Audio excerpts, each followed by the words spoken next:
तो प्रधानमंत्री नरेंद्र मोदी ने 17वीं लोकसभा के कार्यकाल को याद दिलाते हुए ओम बिरला की तारीफ की। तो विपक्ष के जब वक्ता बोलना शुरू किए तो निष्कासन की कार्रवाई को याद दिलाते हुए कहा कि ओम बिरला जी इस बार ऐसी कोई कार्रवाई ना करें, सत्ता पक्ष और विपक्ष दोनों को भरपूर मौका दिया जाए बोलने का, क्योंकि विपक्ष जनता की आवाज है।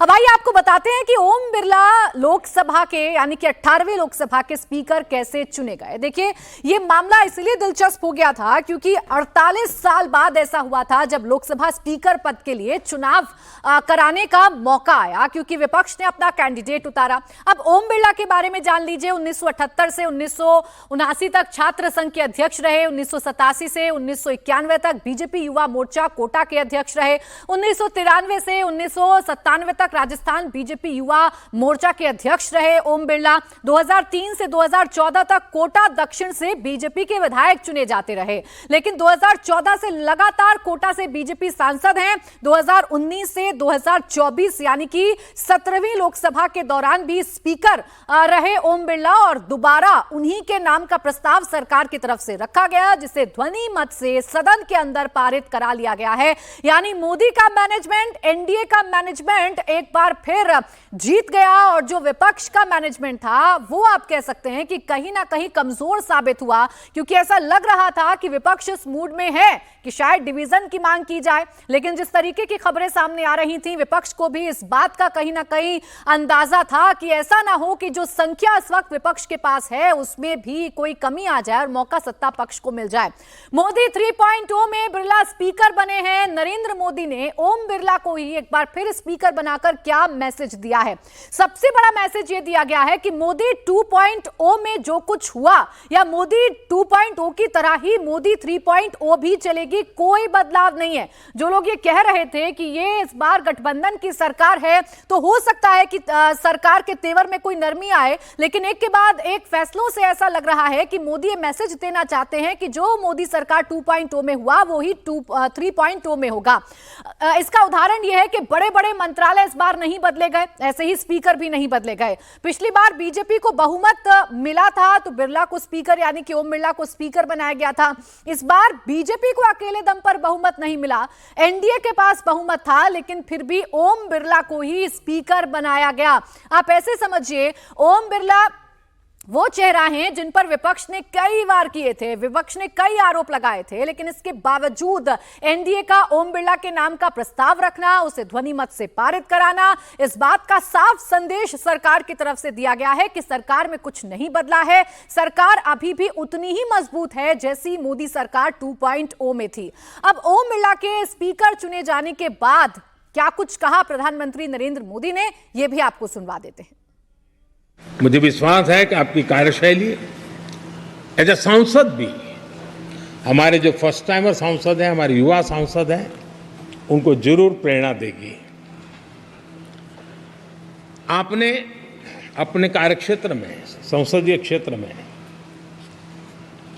स्वस्थ मां और स्वस्थ शिशु एक कमिटमेंट के साथ जो अभियान चलाया है और सुपोषित मां, इस अभियान को आपने जिस प्रकार से अपने क्षेत्र में प्राथमिकता देकर के खुद को इन्वॉल्व करके किया है, वो वाकई प्रेरक है। आपने कोटा के ग्रामीण क्षेत्रों में हॉस्पिटल ऑन व्हील्स, ये भी एक मानव सेवा का उत्तम काम, जो राजनीतिक कामों के सिवाय करने वाले कामों में आपने चुना है, वो भी अपने आप में गांव-गांव लोगों को स्वास्थ्य सेवाएं पहुंचाने में मदद कर रहा है। आप नियमित रूप से गरीबों को कपड़े, कंबल, मौसम के अनुसार छाता की जरूरत है छाता, जूते, ऐसी अनेक सुविधाएं समाज के आखिरी तबके के जो लोग हैं उनको खोज करके पहुंचाते हैं। खेलों में प्रोत्साहन देना आपके क्षेत्र के युवकों में, ये आपने एक प्राथमिकता के रूप से काम उठाया है। तो इसे बड़ी राजनीतिक जीत के तौर पर आप देखिएगा, क्योंकि ये पहली परीक्षा थी मोदी सरकार 3.0 की सदन के अंदर, जिसे मोदी के मैनेजमेंट एनडीए की एकजुटता ने अव्वल नंबर से पास किया है और इंडिया गठबंधन की जो रणनीति थी वो कहीं ना कहीं कमजोर साबित हुई है। हमारे पॉलिटिकल एडिटर देवेंद्र पाराशर इस वक्त हमारे साथ जुड़ गए हैं। देवेंद्र, जरा समझाइए, अगर ध्वनि मत से ही ये प्रस्ताव पारित होना था तो फिर कैंडिडेट उतारना, वोटिंग के लिए कल से लगातार माहौल बनाना, इसके पीछे क्या रणनीति थी विपक्ष की? क्या हासिल करना चाहता था विपक्ष? पहली बात तो ये कि वो एक मैसेज देना चाह रहे थे कि किस प्रकार से लोकतांत्रिक मूल्यों को लेकर सरकार वैसा कंसर्न नहीं दिखा रही है जो दिखाना चाहिए। चुनाव के दरमियान जो आरोप लगाए जाते थे उसी आरोपों की श्रृंखला में इसे एक और कड़ी के तौर पे आप कह सकती हैं। दूसरी चीज़ की दलित वाला नैरेटिव इसके सहारे उछालने की कोशिश थी। तो इन दो चीज़ों को सामने लाया गया और शायद कहीं किसी दिमाग के कोने में एक मंशा रही हो कि इसके द्वारा सरकार के ऊपर दबाव बना सकते हैं ताकि डिप्टी स्पीकर को लेकर कोई एश्योरेंस आ जाए। सरकार शायद वोटिंग तक खुद जाना ना चाहे, लेकिन सत्ता पक्ष एकदम से तैयार हो गया वोटिंग के लिए। और वहाँ पर फिर कल रात जो अपोजिशन की बैठक हुई थी उसमें अपोजिशन के जो सहयोगी कई सारे दल हैं, कांग्रेस पार्टी के सहयोगी दल, उन लोगों ने इस बात को लेकर ऐतराज़ जताया था कि हमें वोटिंग तक नहीं जाना है क्योंकि हमारे नंबर्स कम होंगे, जो हमारा स्ट्रेंथ है उससे भी हमारे नंबर्स कम हो जाएंगे और ऐसे में एक बड़ा एम्बेरसमेंट होगा। एनडीए का जो स्ट्रेंथ है उससे वो बढ़ा हुआ नजर आएगा, उनको ज़्यादा बुस्ट मिल जाएगा। तो ये करने की ज़रूरत नहीं है, जिसका नतीजा आपने ये देखा। दूसरी चीज़ कि अगर ओम बिरला के अपने कार्यकाल के बारे में प्राची आप देखें तो पिछला सेशन जो उनका रहा था उसकी प्रोडक्टिविटी रही थी 97%।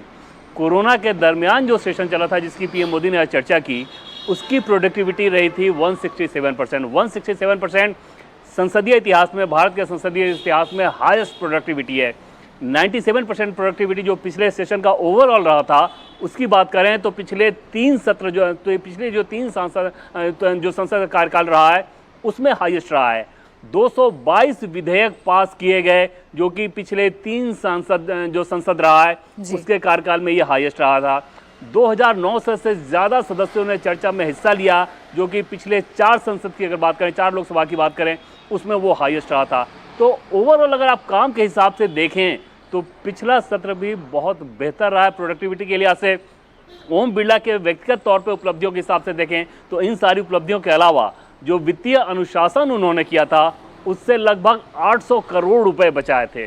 तो ये सारी वजहें हैं जिसके चलते प्रधानमंत्री नरेंद्र मोदी ने एक बार फिर से फैसला किया कि 18वीं लोकसभा में भी 17वीं लोकसभा की तरह स्पीकर के लिए एनडीए कैंडिडेट होंगे ओम बिरला, जिसका रास्ता रोकने की असफल कोशिश की अपोजिशन ने।